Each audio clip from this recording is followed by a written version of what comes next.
I spent 5 years working at Walt Disney World, worked all sorts of places, and saw lots of changes as well. Here's kind of a timeline of where I worked, when I worked, and some of the changes I saw while I was at Disney.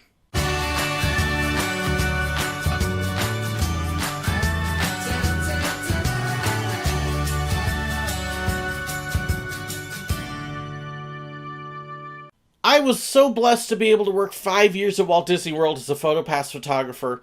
I started in June of 2006, and from the time I started to the time I left, there were a lot of things that changed. Not just in PhotoPass, but also in the parks as well. And it was kind of neat to be able to be there and to see a lot of the changes take place. When I first started, as I came out of traditions, and then we spent a week in actual training, yes, a week of learning how to use the cameras and set them up and the poses and everything that they wanted. I came out and started off at Magic Kingdom, which for me was probably my favorite place to start. I wouldn't have wanted to start at one of the other parks. I was so excited because Magic Kingdom, of course, is magical. Everybody's excited to be there. And your first shifts are actually out on Main Street taking pictures of the castle. It was the 50th anniversary castle, and it just looked fantastic. Thank goodness it wasn't the birthday cake. And just had an absolute ball doing that. Got character training a little while after that, and I will never forget my very first day shooting characters was with Mickey and Minnie in front of the train station. So right as people walked into the park, Mickey and Minnie were out there dealing with those crowds and people shoving behind you even though there's a rope, and you almost had to lean back against the rope to keep people from pushing in on Mickey and Minnie, and it was a bad setup. I'm happy they eventually changed that. But it was a neat experience. Our view, which is where you could look and buy the pictures, is in Expo Hall.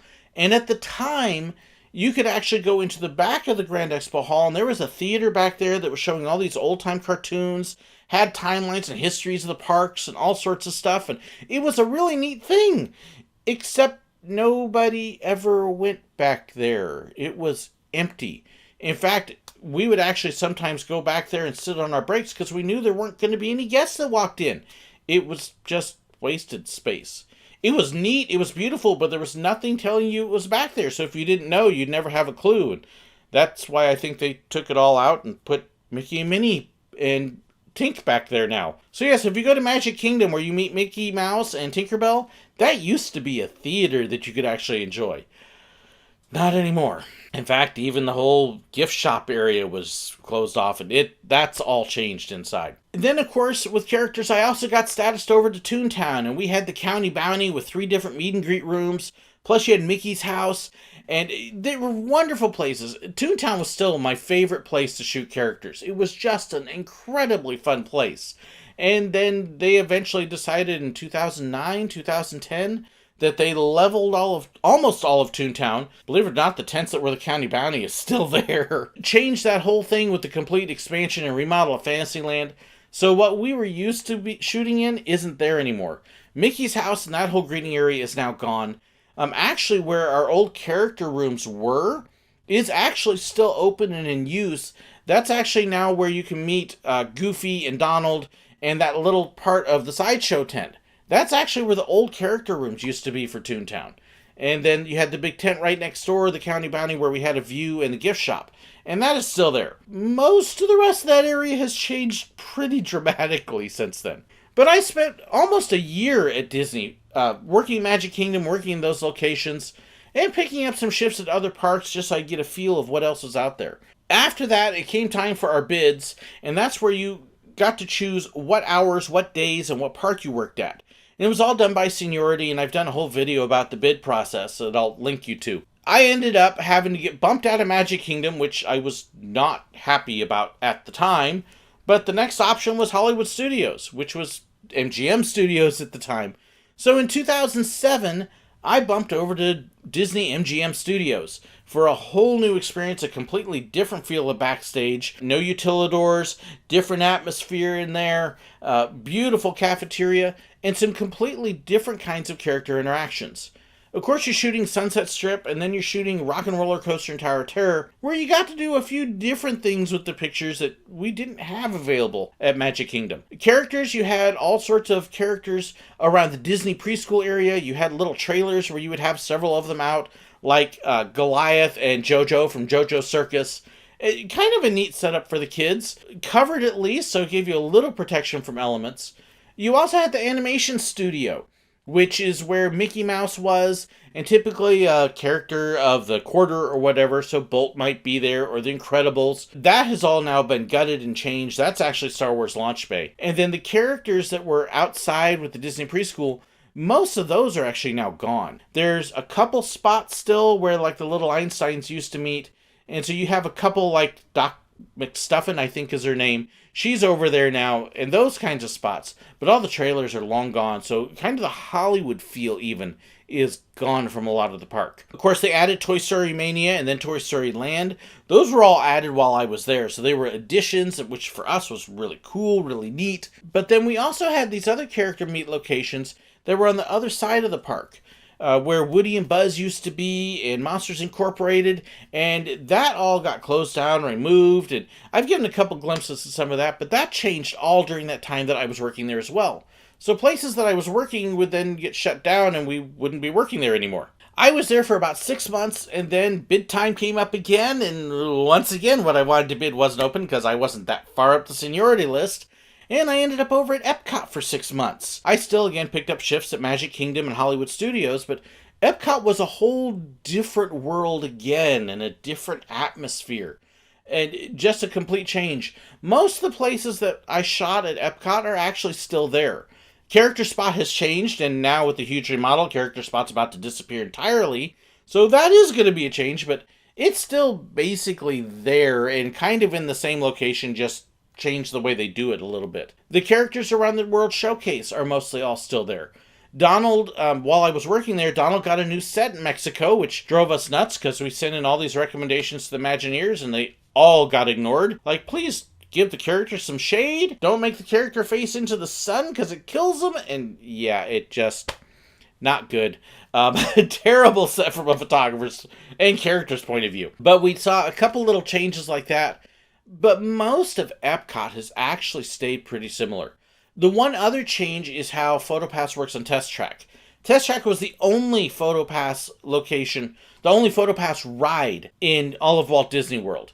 And we used to have photographers there helping people scan the cards because of the way the picture system worked, and Magic Bands fixed all that and made it much, much better. So you don't have to have a photographer stationed there now.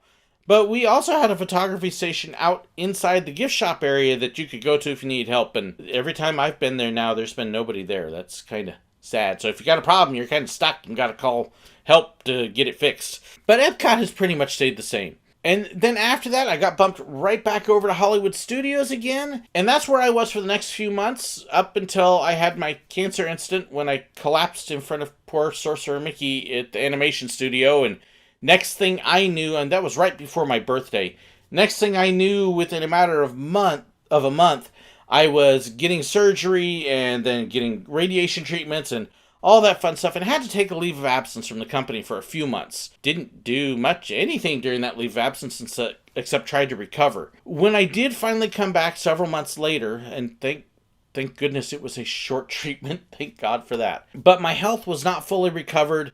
My doctor goofed up my FMLA paperwork, which kind of drove me nuts. While I was out, the bidding process took place again.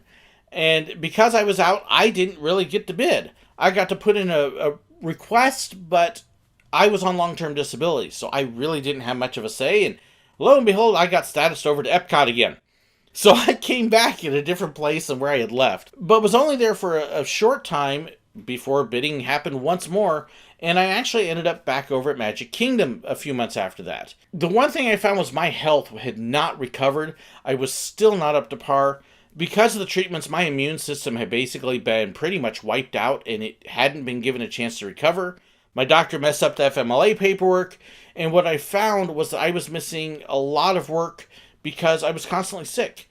For most people, you get a cold, and it's like a day or two of feeling cruddy, but you work through it and you go on. For me, I would get a cold, and it would put me in bed, unable to do anything for a week. So it was not a good situation. And I started running up my points. And again, I've done another video on how points work and how all of that happened.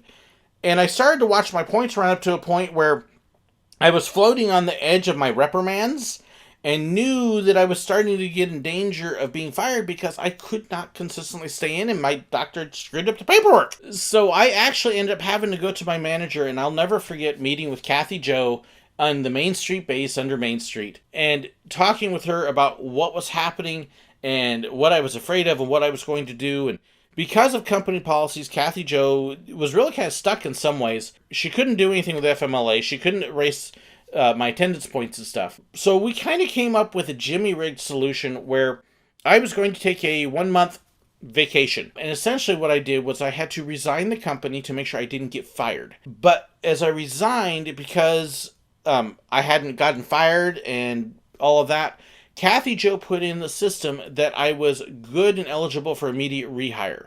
You have to wait 30 days from the time you quit until you can get rehired. But thankfully, she put that in, so I was able to walk in on day 31 and was immediately rehired, was able to skip traditions because it was within a certain time period, and was able to go right back to work. Except I came back, rehired, it cleared out all my points, but I had to come back as a seasonal worker, which meant I didn't have official hours status, and I was officially statused over at Magic Kingdom. But where I constantly seemed to end up working was over at Epcot, because that's where shifts are available. And you're able to get online into what's called the shift exchange, and you're able to pick up extra shifts. And so I was able to do that, and I was able to work almost full-time as my health allowed me. Well, after I had been there for a few months, they just started scheduling me part-time over at Epcot. I got a hold of scheduling, and they said, sure, we'll schedule you there. And so I was getting scheduled 2 or 3 days a week, and then able to fill in the rest. And that way, if my health flared up and I ended up sick, I wasn't running up huge amounts of attendance points. But the weird thing in all that, even though I was getting scheduled at Epcot, was I was still officially statused over at Magic Kingdom. And it kept causing some weird conflicts in the system. It took us a few months to get that straightened out, but that was really a time where I was kind of working everywhere. I would work 2 or 3 days a week at Epcot, and then I'd work a day at Studios, and I'd work a day at Magic Kingdom, or maybe I'd work a day over at Animal Kingdom. Actually, it was really fun because it allowed me to kind of spread around and work almost everywhere and do almost anything I wanted. I don't know if they allow people to do that so much anymore. But that's kind of the timeline. And some of the changes I saw, like I said, Epcot mostly is the same. Now, most of those locations, I know that where the photographers had their base has now moved around. And in fact, when I was there in February, we did the Keys to the Kingdom tour where we got to see the utilidors. My old bases are definitely not there anymore. We had one that was, like I said, underneath Main Street, and that's now a merchandise locker room. There was another small one that was underneath Cinderella Castle where we deliver pictures up to people eating at Cinderella's Royal Table. That's not there anymore. Instead, where the PhotoPass base is actually now over by the entertainment area. And we kind of walked past and I saw the door and that was about it. It would have been fun to step in just for old time's sake. And then I know the one over at Hollywood Studios has also moved now. And it actually had moved twice while I was there. But it's now in a completely different location as well. The Epcot base, I have no idea if it's still there in the same location or not. Although I would imagine it is. Because it was tied into the entertainment warehouse. And since PhotoPass is now intimately integrated with entertainment, that would make sense. That's another big change, actually. When PhotoPass started, it was really an independent thing, all on its own. It was kind of sort of under merchandise, but it was really its own entity completely. After I had been there about 1.5 to 2 years, they merged in with entertainment because so much of our work was done with the characters and the attendants and all of that. And so we became a division of entertainment. But from what I've heard, they split it back out again, and then I think they pulled it back in, and I hear mixed things about whether it's still part of entertainment or not. I think it is at this point, but who knows? With Disney, everything like that changes. So that's kind of a timeline of where I was, what I did, when I did it, and how I did it, along with some of the big changes in the parks. I'd love to, if you got other questions about things like that, please don't hesitate to share them below in the comments. Or I'd love to hear your kind of stories. If you've worked at Disney or a theme park, what changes have you seen? That would be really neat to share. Don't forget to like and share the video. Check the description below for all the stuff there. And there's more information at the very end of the video as well. Don't forget to check that. And hey, order some pins. This is going to help me pay for going to Disneyland in October. And I really need to sell them. So buy a pin. If you want to know more stuff about merchandise and things, check the description. Thank you so very much and God bless. Man, I got a hair just on my nose. Which was okay. I'm getting that wrong. Um, okay. So we had one that was, like I said, under street.